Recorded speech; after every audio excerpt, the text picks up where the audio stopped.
it shine for all it's worth.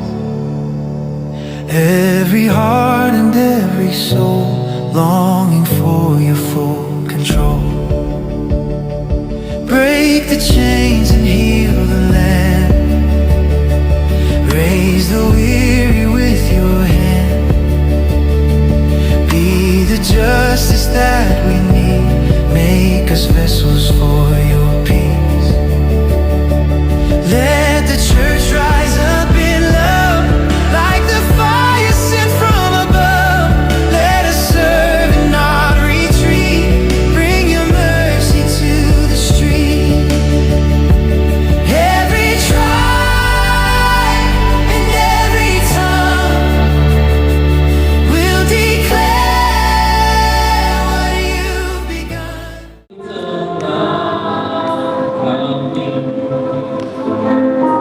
Ditinggikan dan dipuji. Katakan sekali lagi, Yesus kami. Yesus kami puja. Kami sembah sebagai Raja. Berdiri di tengah kami,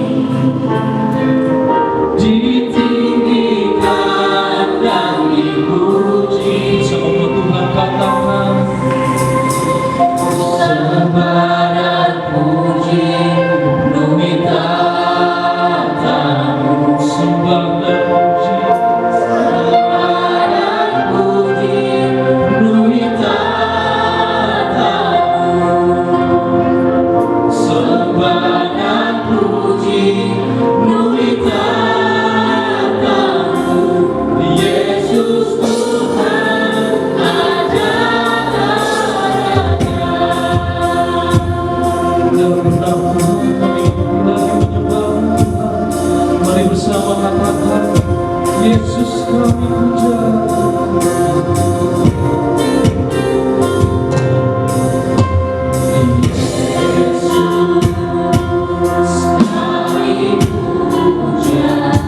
Kami sembah sebagai Raja. Kami sembah sebagai Raja. Berdiri di tengah kami, ditinggikan dan dipuji. Bersama katakan, sembah dan puji. Sembah dan puji penuhi tatamu. Sembah dan puji penuhi tatamu. Sembah dan puji penuhi tatamu.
Ibu saudara, boleh lambaikan tangannya, katakan haleluya.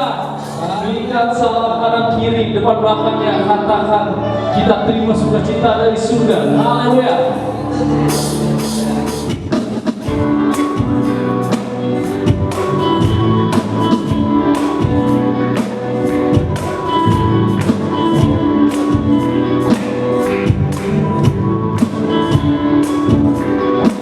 Mari bersama katakan, itulah sukacita surga, itulah kekuatan bagi jiwa, dapat rasakan kasihnya di tengah badai yang bergerak. Terima sukacita, terima sukacita surga, itulah kekuatan bagi jiwa, dapat saksikan kuasanya.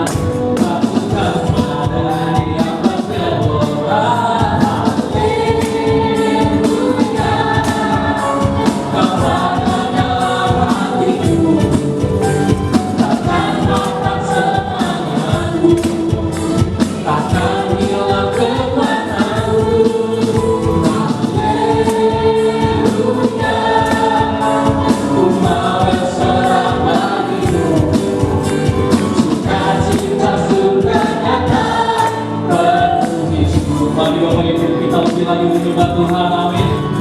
Mari tepuk tangan di atas kepala kita.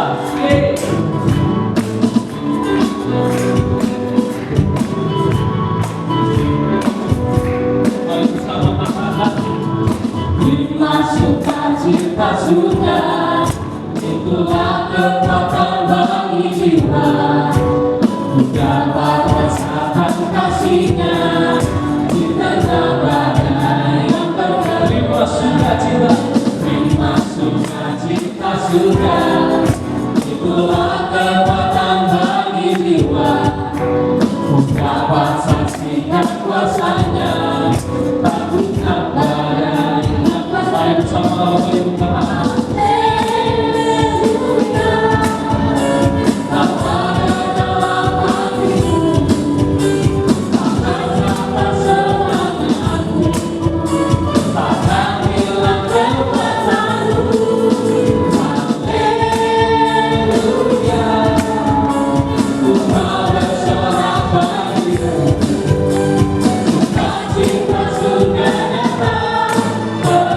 mari Bapak Ibu Saudara.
Silakan dulu Bapak Ibu semua.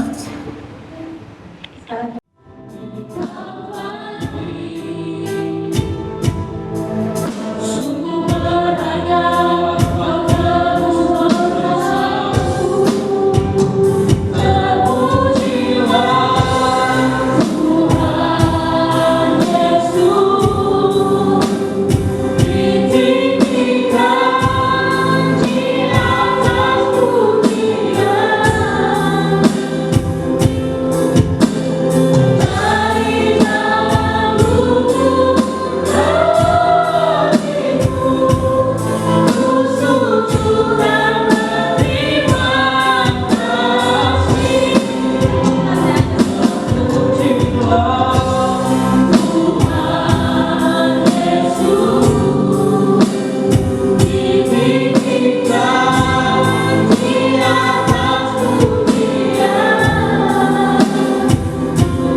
Sungguh kami bersyukur kepada-Mu Bapa Surga, bahwa kalau kami ada malam ini, kami ada dalam rumah-Mu, itu anugerah, itu pemberian, itu kasih karunia, bukan karena kesalehan kami, ya Tuhan.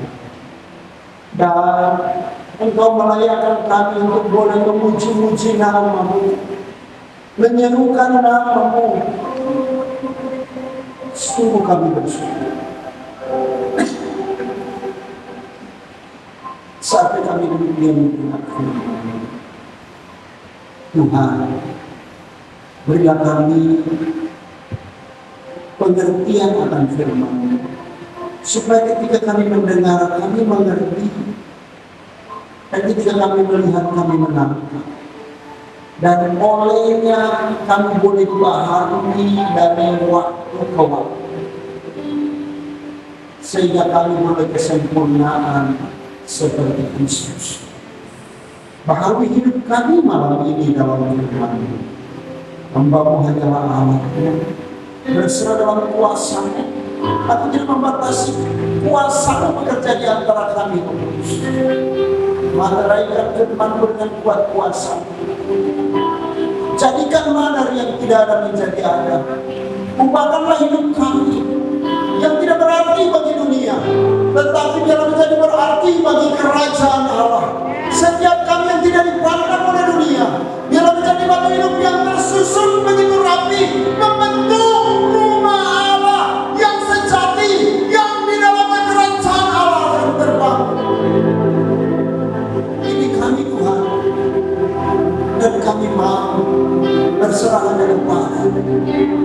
Demi nama Tuhan Yesus Kristus, kami sambut firman-Mu. Haleluya, haleluya. Saudara bersama-sama katakan amin, amin, amin. Silakan duduk Bapak Ibu Saudara.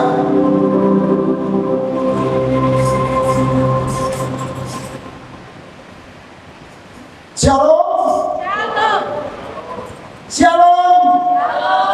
Kerajaan Allah.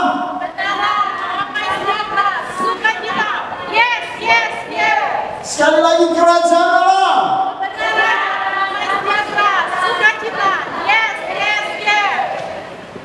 Puji Tuhan. Saudaraku, 2 minggu yang lalu dan minggu yang lalu saya sudah bicara tentang pesta kerajaan Allah, dan minggu yang lalu saya sudah bicara tentang fase karya Roh Kudus dalam hidup setiap orang percaya. Harapan saya, saudaraku, kita boleh menangkap apa yang menjadi kegerakan Tuhan bagi gereja kita. Kerajaan Allah yang saya maksudkan berpesta pada akhir bulan lalu adalah pesta kuasa. Persoalannya adalah setelah kita mengikuti pesta itu, adakah yang terjadi atas hidup kita? Ada perubahan apa atas diri kita? Jika itu tidak ada, tandanya kita tidak menikmati pesta ini. Tetapi sebagai gembala saya sangat sedih kalau kita tidak menikmatinya.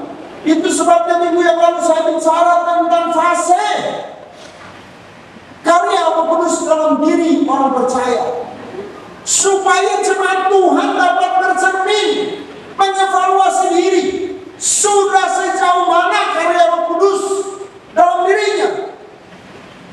Kalau hidupnya masih sama seperti tahun yang lalu, kalau hidupnya masih sama seperti bulan yang lalu, tidak ada kegerakan, maka saya mau katakan karya Roh Kudus masih kita sebut, kita masih izinkan dunia berkarya atas hidup kita.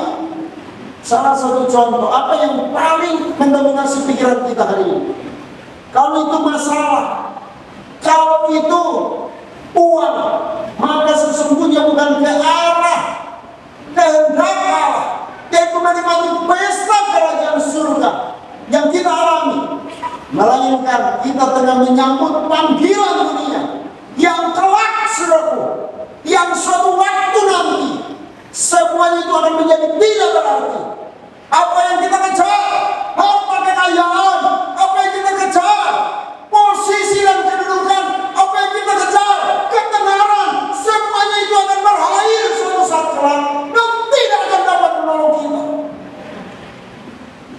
Bukan berarti warga kerajaan Allah tidak perlu. No.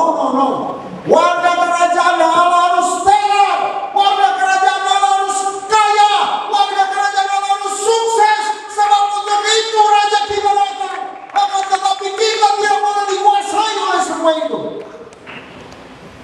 Itu sebabnya saya mau kita mengalir dalam pesta kerajaan Allah.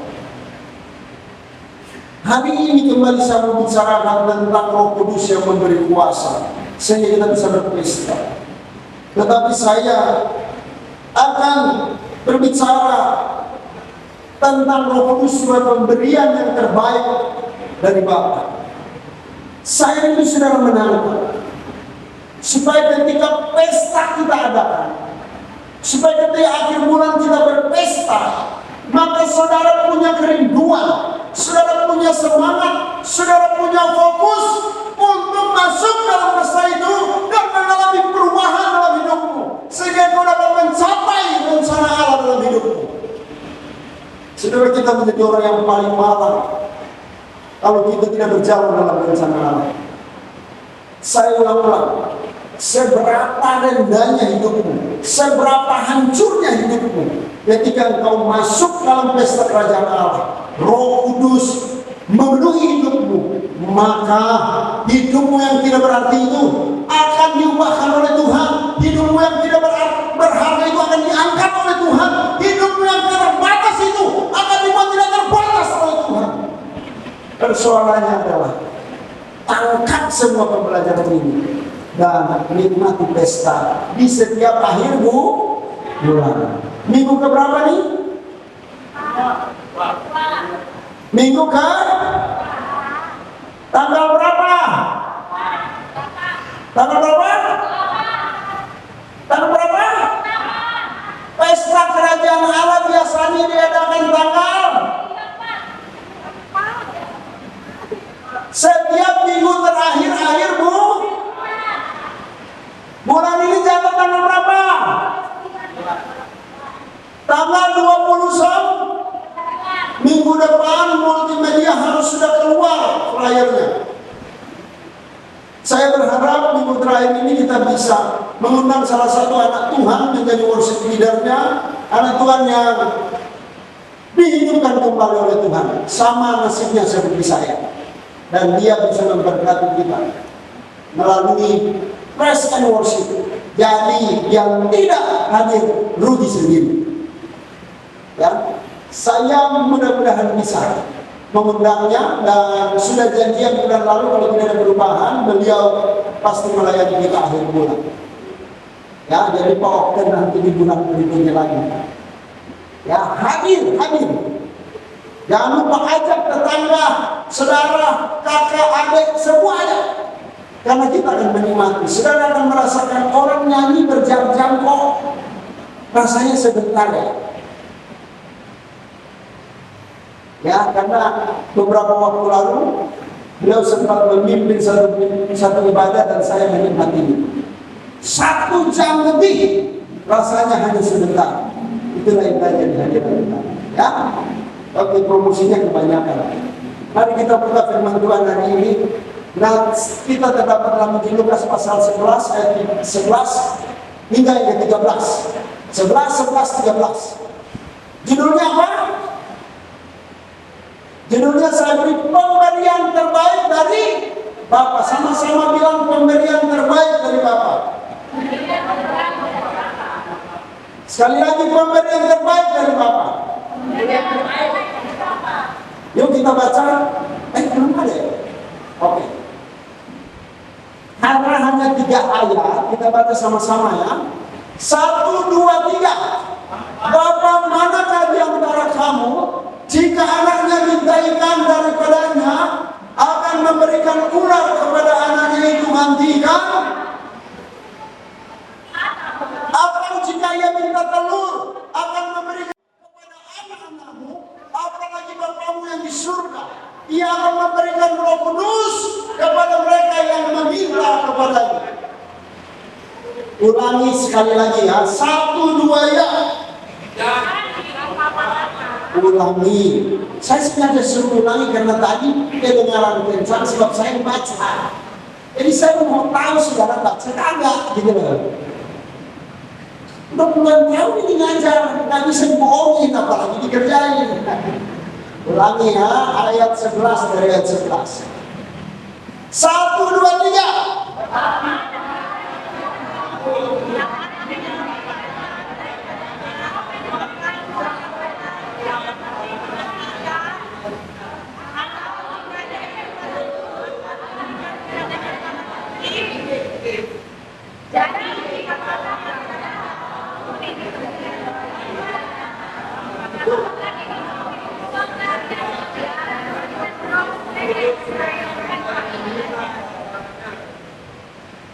Yang diberkati kita semua yang sudah membaca, yang mendengar, dan yang akan melakukannya. Amin. Saudaraku, nats ini sebetulnya kalau kita lihat dari awalnya bicara tentang Yesus mengajarkan cara berdoa kepada murid-muridnya.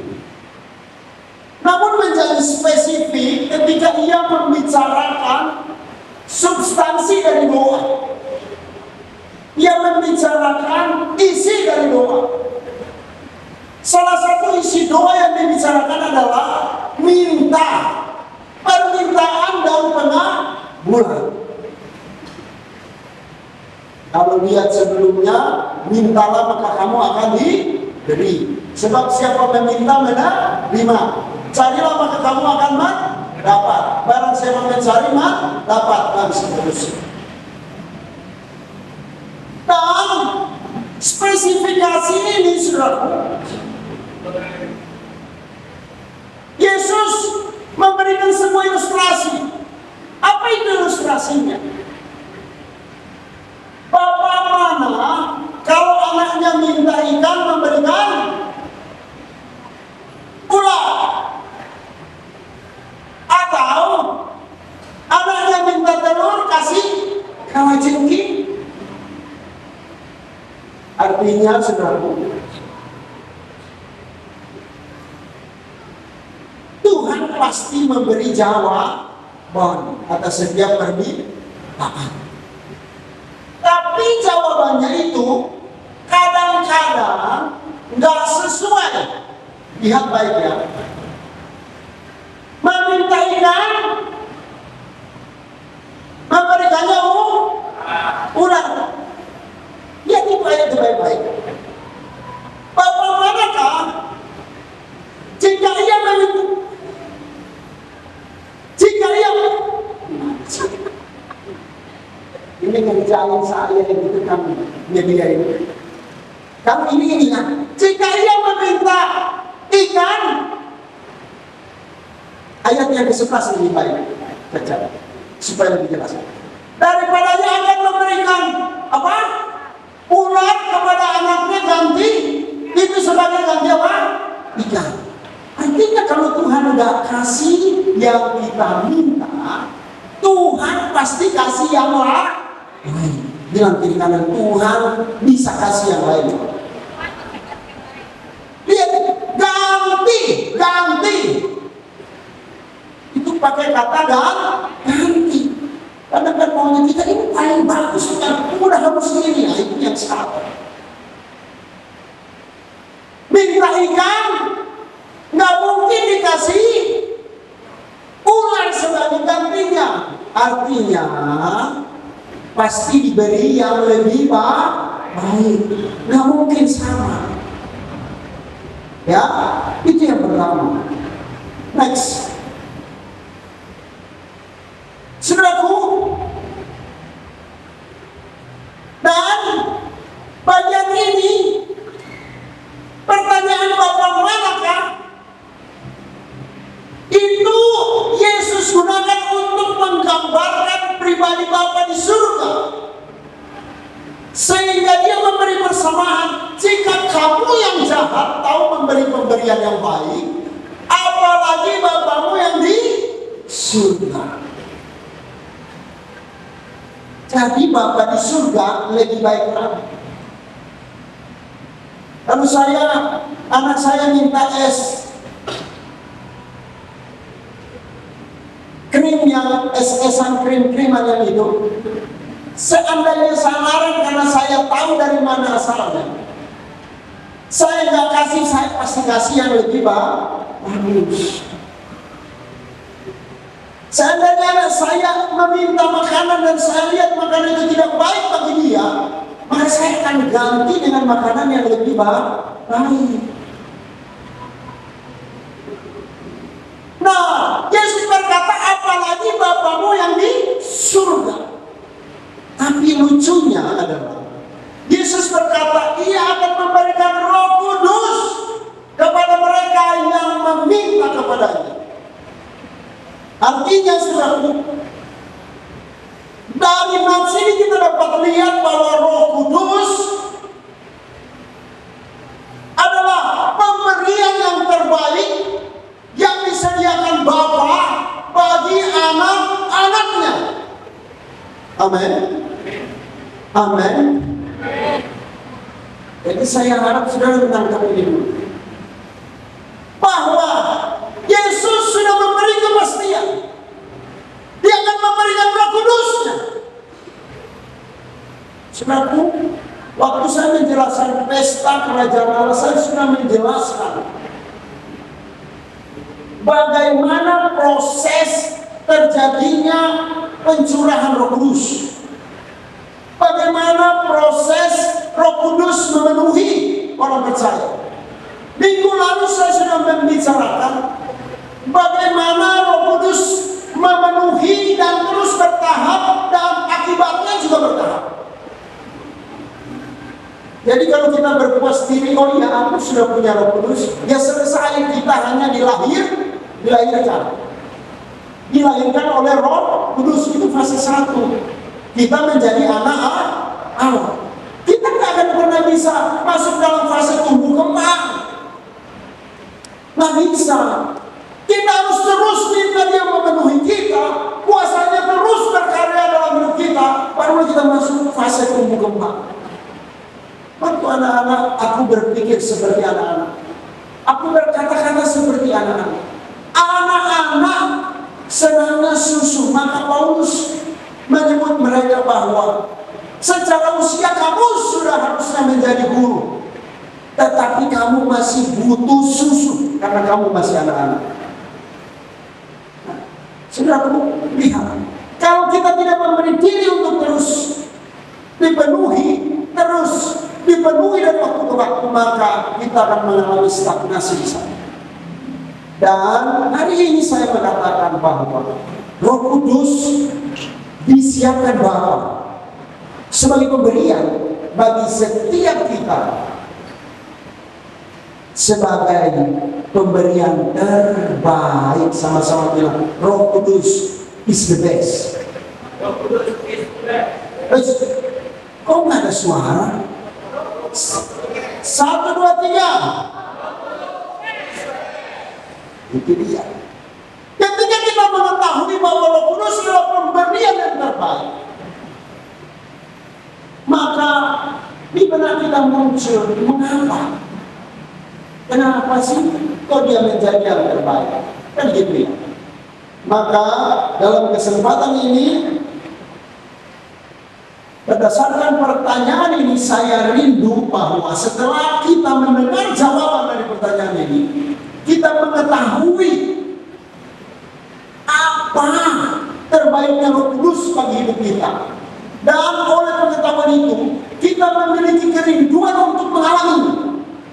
Ini tujuan saya hari ini, supaya ketika masuk penutup terakhir, maka kita akan betul-betul mengalir dalam pesta kerajaan Allah. Yang mengerti katakan amin. Yang nggak mengerti nggak amin ya. Oke. Kalau kita memperhatikan rentang pelajaran yang Yesus sampaikan kepada murid-muridnya perihal Roh Kudus, maka saya mengambil pelajaran setidaknya ada 3 di sana. Next, sudah aja. Setidaknya ada 3 jawaban atas pertanyaan mengapa Roh Kudus merupakan pemberian terbaik dari Bapa surga. Yang pertama, karena Roh Kudus penolong dari Bapa. Yang kedua, karena Roh Kudus pengajar dan pengingat dari Bapa. Yang ketiga, karena Roh Kudus penghibur dari Bapa dan Yesus. Ayat-ayatnya kita akan pelajari sampai ke sana. Mari kita memperhatikan baik-baik. Saya harap Bapak Ibu sungguh-sungguh menangkap. Yang pertama, mengapa Roh Kudus menjadi pemberian yang terbaik dari Bapa? Karena Roh Kudus adalah penolong dari Bapa. Injil Yohanes pasal 14 ayat 16 dan 17. Injil Yohanes pasal 14 ayat 16 dan 17.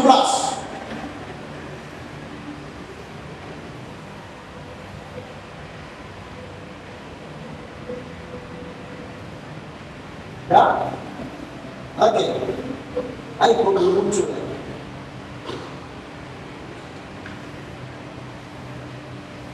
Injil Yohanes 14 ayat 16 dan 17. Aduh, kita buka aja ayatnya itu. Oh, tidak ada. Kita baca lagi sama-sama dua ayat. Yang 1, 2, 3. Aku akan minta kepada Bapa, dan Ia akan memberikan kepadamu seorang penolong yang lain, supaya menyertai kamu selama-lamanya, yaitu Roh kebenaran. Dunia tidak dapat menerima Dia, sebab dunia tidak melihat Dia dan tidak mengenal Dia. Tetapi kamu mengenal Dia, sebab Ia menyertai kamu dan akan diam di dalam kamu. Saudaraku, dari nats ini, saudaraku, kita melihat bahwa Yesus menjanjikan penolong yang lain. Artinya bahwa Dia bukan Yesus. Kalau Dia juga adalah Yesus yang dalam bentuk roh, maka Yesus bohong. Disinilah keunikan penolong yang lain. Selama Yesus di dunia, Yesus adalah penolong bagi murid-mu.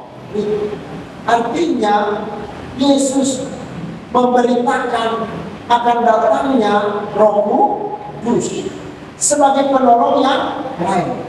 Ayat 17 berkata, itulah Roh kebenaran. Jadi nama lain dari Roh Kudus adalah Roh kebenaran. Ada Roh menghibur, ada Roh penolong. Itu nama-nama lain daripada Roh Kudus yang diistilahkan Yesus. Tetapi yang pertama adalah penolong yang lain.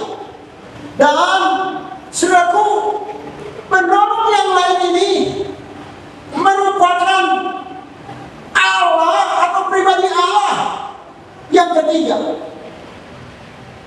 Penolong yang lain betul-betul sama seperti Yesus, kuasanya, karyanya, namun berbeda karena Dia Roh Kudus. Dia tidak kelihatan, itu sebabnya dikatakan dunia tidak akan menerima Dia, karena dunia tidak mengenal Dia. Nah saudara, kalau hari ini kita nggak merespon kehadiran Tuhan, kita sama dengan dunia yang tidak mengenal Dia. Tetapi syukur kepada Allah, karena GPI Kerajaan Allah bicara kebenaran dan bersatu sukacita oleh Roh Kudus. Itu sebabnya orang GPI Kerajaan Allah mestinya mengenal Roh Kudus, karena Roh Kuduslah yang mengerjakan kebenaran, damai, sejahtera dan sukacita. Ya, jadi inilah penolong yang lain, yaitu Roh Kudus. Dan yang kedua, bahwa penolong yang lain itu adalah Dia tidak hanya berupa pribadi yang berbeda dengan Yesus, tetapi juga keberadaannya berbeda dengan Yesus. Kenapa? Karena pribadi ini menyertai sampai selama-lamanya. Penyertaan Roh Kudus bukan sehari, bukan 2 hari, bukan sebulan, bukan setahun, bukan 10 tahun, bukan 100 tahun, tapi selama-lamanya. Saudaraku, ini mestinya kita bangga terhadap Yesus yang betul-betul memikirkan, betul-betul merancangkan, betul-betul mempedulikan setiap murid-murid. Dan saudaraku, bahkan Roh Kudus menyertai sampai kepada kematian. Raja Daud dalam Mazmur berkata, kemana aku dapat lari dari Roh-Mu Tuhan? Bahkan aku membuat kemah di dunia orang mati pun Engkau ada di sana. Saudaraku, Yesus memberikan penghiburan ini kepada murid-murid. Sebab murid-muridnya mengalami kegoncangan karena Dia memberitakan tentang kematian. Dan Dia menjanjikan, inilah penolong yang akan kuutus kepadamu. Dan yang bisa seperti ini hanya Roh Kudus. Sama-sama bilang, hanya Roh Kudus. Hanya Roh Kudus. Yang kedua, saudaraku, mengapa Roh Kudus menjadi pemberian yang terbaik dari Bapa? Yang kedua, karena Roh Kudus pengajar dan pengingat dari Bapa. Ayat yang ke-26 pasal yang sama. Kita baca sama-sama ya. 1, 2, ya. Tetapi penghibur, yaitu Roh Kudus, yang akan diutus oleh Bapa dalam namaku, Dialah yang akan mengajarkan segala sesuatu kepadamu dan akan mengingatkan kamu dan semua yang telah kukatakan kepadamu. Sekali lagi, 1, 2, 3.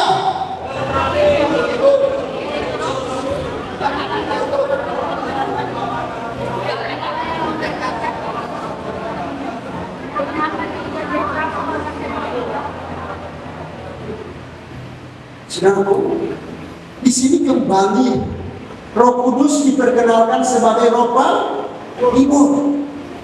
Benar-benar sedih mereka, maka perlu penghiburan. Siapa di sini yang kalau kehilangan orang yang paling diandalkan nggak bersedih? Nggak ada kan? Istri kehilangan suami, suami kehilangan istri, pasti sedihnya bukan main. Maka ada banyak suami meninggal, istrinya ikut-ikutan. Istri meninggal, nggak lama suaminya juga meninggal. Yesus memberitahukan kematian. Berita pertolongan di atas rupanya masih kurang. Maka Yesus sampaikan bahwa kalau Roh Kudus itu Roh penghibur itu datang, maka Dia akan memberikan, Dia akan mengajarkan segala sesuatu kepadamu, dan Dia akan mengingatkan segala yang aku katakan kepadamu. Dengan kata lain bahwa Roh Kudus menjadi pemberian yang terbaik dari Bapa, sebab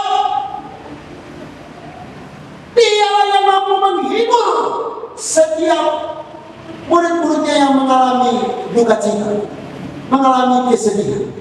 Hari ini, kalau kau menangkap, kalau kau ada kesedihan, kau ada kesusahan, bahkan engkau ada kedukaan sekalipun, maka sambutlah Roh penghibur itu. Dia cukup begini.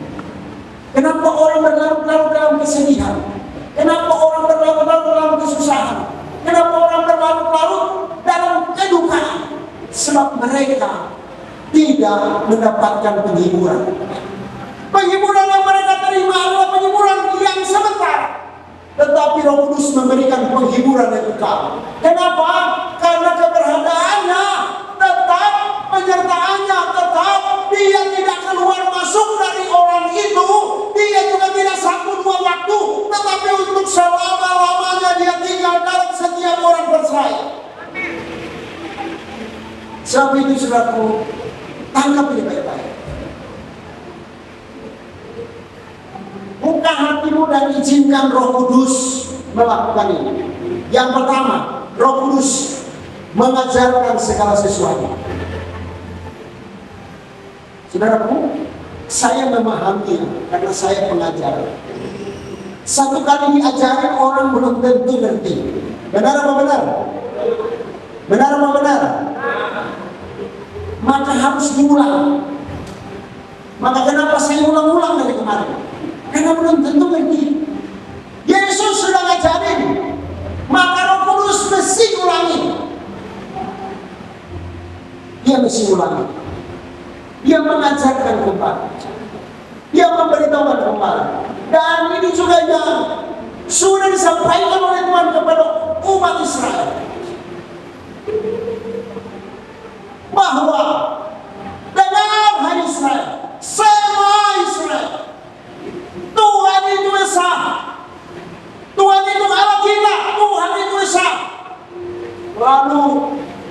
Setelah itu Allah berkata, ajarkanlah ini berulang-ulang kepada anak-anakmu, baik waktu tidur, baik waktu bangun, baik waktu berjalan, baik waktu duduk.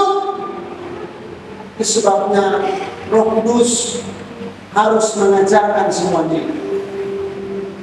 Roh Kudus dikaruniakan kepada kita untuk menolong kita mempelajari segala sesuatu. Sebab Yesus tidak ada lagi bersama kita. Yesus hari ini ada di mana? Ada di mana? Ada di tengah-tengah kita? Yesus tidak ada di tengah-tengah kita. Walaupun Yesus berkata 2 atau 3 orang berkumpul atas nama aku ada di tengah-tengah mereka. Dalam wujud apa? Roh Kudus. Ya, jadi baik. Itu sebabnya kalau kita nggak menyambut kehadiran Roh Kudus, betapa malangnya hidup ini. Nanti sebentar akan kita tahan. Nanti di pasal 16 kalau kita tahu. Coba segala sesuatu disebabkan perubahan dan perkembangan yang bahkan belum ada pada zaman Yesus. Artinya Roh Kudus memiliki kemahatauan Allah. Roh Kudus itu maha tahu. Waktu zaman Yesus nggak ada bom atom. Betul apa betul? Nggak ada komputer, betul? Nggak ada handphone, betul? Tetapi hari ini jika kita mengalami kesulitan mengenai hal itu, maka Roh Kudus dapat mengajarkannya kepada kita. Tidak ada yang amin. Saudara nggak percaya pertolongan Roh Kudus ya?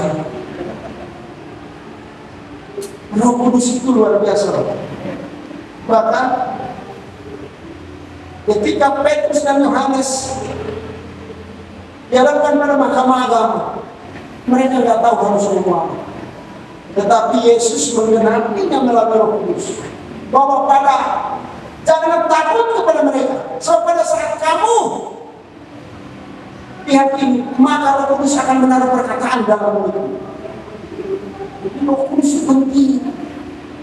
Maka perlu kita bertanya, Roh Kudus tolong aku dong. Waktu kita minta tolong, kadang-kadang terdengar di telinga di hati kita suaranya ada 3 suara di sana. Suara yang pertama yang paling kencang, suara kita yang udah lahir baru. Suara kita yang udah lahir baru gimana? Maunya yang baik-baik, maunya yang benar-benar. Tapi bedanya adalah kalau suara kita yang lahir baru dengan Roh Kudus, kalau Roh Kudus bicara nggak mungkin meleset. Kalau suara kita yang lahir baru kadang-kadang meleset. Dan suara yang ketiga adalah suara godaan. Ada godaan di pikiran kita. Itu yang berbicara. Bagaimana kita supaya tetap mendengar peka? Seringlah berbicara dengan Roh Kudus. Supaya kita dapat membedakan ini suara siapa. Saudaraku, 1000 perempuan di ruangan ini, saya ada di luar, yang bicara dari mic, saya di luar sana bisa tahu kalau itu istri saya yang bicara. Kenapa? Karena saya punya hubungan pribadi dengan dia. Biar Ibu Ervin mau sama-sama itu kan nggak bisa nyamain. Kenapa? Karena saya tahu membedakannya. Kenapa demikian? Karena saya bergaul dengan dia. Ini penting sekali. Roh Kudus mengajarkan kita segala sesuatu. Bahkan dia adalah Allah yang sejati yang berdaulat di segala zaman dalam segala keadaan. Apapun keadaan, Roh Kudus menjadi barokah. Roh Kudus bisa. Dia mengingatkan semua perkataan Yesus. Ini kerjaannya Roh Kudus. Jadi Yesus nggak ngomong lagi dari surga, tapi Roh Kudus yang berbicara dalam hati. Bahkan kadang-kadang saat kita berdosa, itu suara yang menentang perbuatan kita. Itu suara Roh Kudus. Dan kalau kita lawan, maka kita mendukakan dia. Jadi ketika kita buat dosa, bukan berarti Roh Kudus yang ngomong. Enggak. Dia selalu ngomong. Tapi persoalannya ketika kita berbuat dosa, dia ngomong, terus masih kita buat, besok dia ngomong lagi, masih lagi kita langgar, dosa dia ngomong lagi. Tapi suaranya setiap kita langgar itu menurun, sampai kita tidak bisa lagi mendengar suaranya. Saat itulah Alkitab digenapi. Hati mereka telah membantu dan telinga mereka berat mendengar. Kenapa? Karena hati mereka ini sudah menebal, sudah jadi mahal, nggak terasa lagi kalau Roh Kudus bicara. Telinga mereka sudah budak. Kenapa? Karena sering yang mau dengar. Jadi siapa di sini yang mulai budak? Udah dibilang jangan bohong-bohong terus. Lama-lama Roh Kudus nggak kedengaran lagi suaranya, budak dia. Itu dia. Ya, siapa nih hatinya sudah membatu, udah jadi keras. Itu karena nggak mendengar suara Roh Kudus. Jadi dengar ya. Suruh mengampuni, suruh murah hati, murah hati. Suruh ibadah. Suruhnya jangan datang setengah 7. Amin. Roh Kudus itu roh yang tertib loh. Maka ibadah dia mesti tertib. Bukan maksud saya ya. Ya, Roh Kudus roh yang tertib. Yang ketiga saudara, mengapa Roh Kudus merupakan pemberi yang terbaik dari Bapa? Karena Roh Kudus adalah roh penghibur dari Bapa. Untuk menghibur apa? Yang pertama saudaraku, ayat yang 17 berkata apa? Coba tolong tampilin kamu. Cepat dong, 5 menit lagi saya supaya selesai. Karena ada hal yang penting yang akan diumumin oleh Kahiri sebentar soalnya. Jadi harus cepat selesai saya. Nah, sama-sama kita baca 1 dan 3. Namun benar yang aku katakan ini kepadamu. Sebab jika aku tidak pergi, pemimpin itu tidak akan datang kepadamu.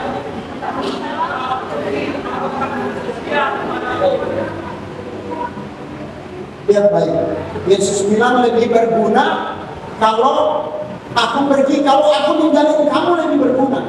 Dasarnya saya bilang, Bapak Ibu, kalau gembala ini mati lebih berguna bagi kamu ya.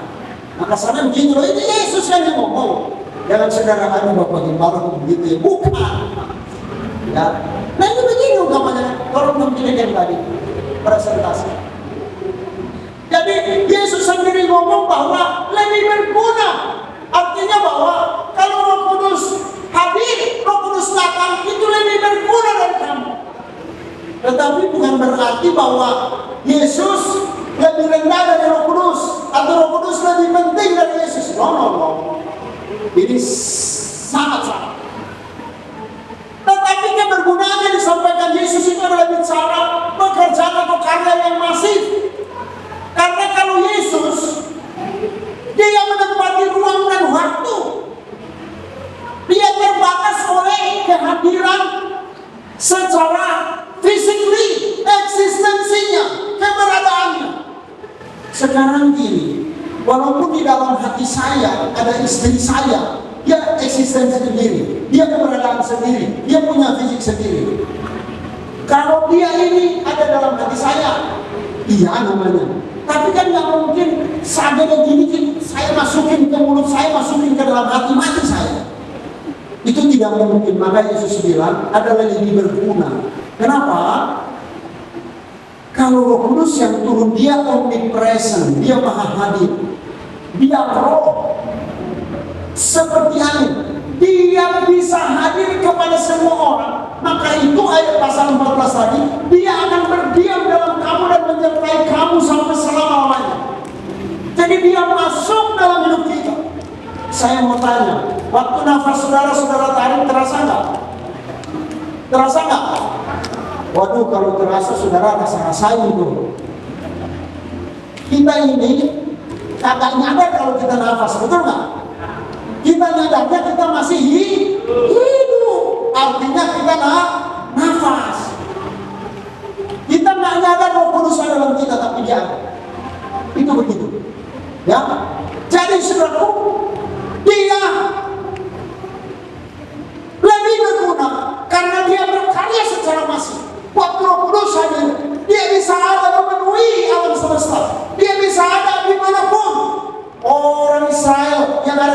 Tengah, Roh Kudus berkarya. Pada saat yang sama Roh Kudus bekerja di Indonesia, menjamah hati Pak Brady, menjamah hati Anita, menjamah hati semua orang di tempat ini. Amin.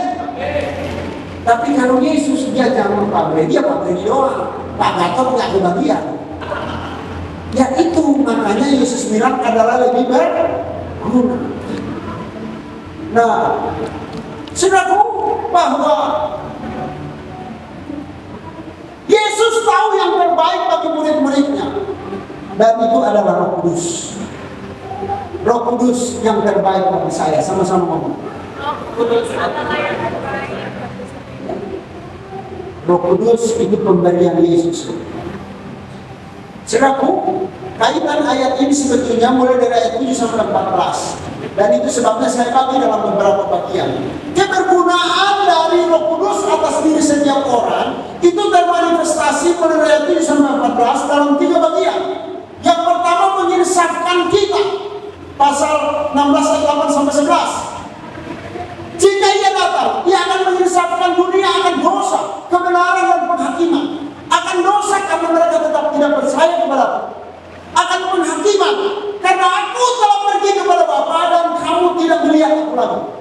Itu yang saya bilang tadi. Yesus sudah ada di bumi. Aku udah akan lihat lagi. Ini ayat ini. Akan penghakiman karena penguasa dunia telah dihukum. Siapa penguasa dunia? 1 Yohanes 5 ayat 19. 1 Yohanes 5 ayat 19. Ini dia penguasa dunia. Kalau lama sudah kita tinggalkan saja. Nah, ini 1, 2, 3.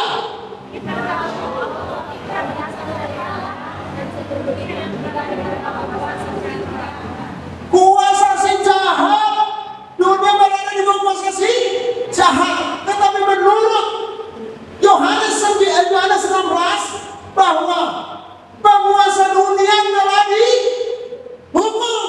Penguasa dunia telah dihukum. Sama-sama bilang penguasa dunia telah dihukum. Penguasa dunia yang selama ini bikin kamu sakit, penguasa dunia yang selama ini bikin kamu susah, bikin kamu banyak masalah, bikin kamu punya kekurangan, bikin kamu menjadi orang miskin, semua itu telah dihukum dan kamu beroleh hidup dan hidup dalam segala kelimpahan. Ini saudaraku, harusnya kita pegang. Ya, yang kedua, presentasi berikutnya. Aduh. Yang kedua, memimpin kita.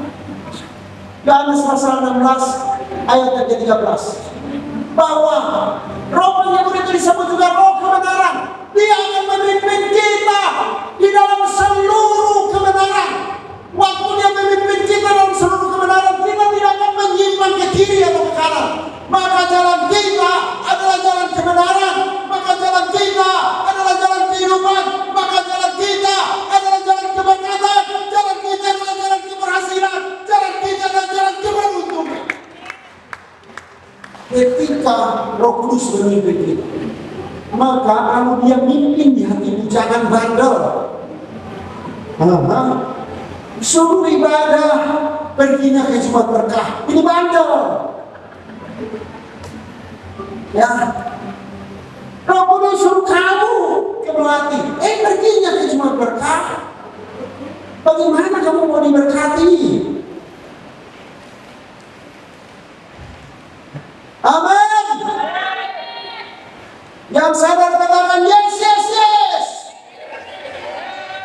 Itu dia. Maka jemaat kerajaan pasti berkati melimpah oleh Tuhan. Dan ini yang paling hebat.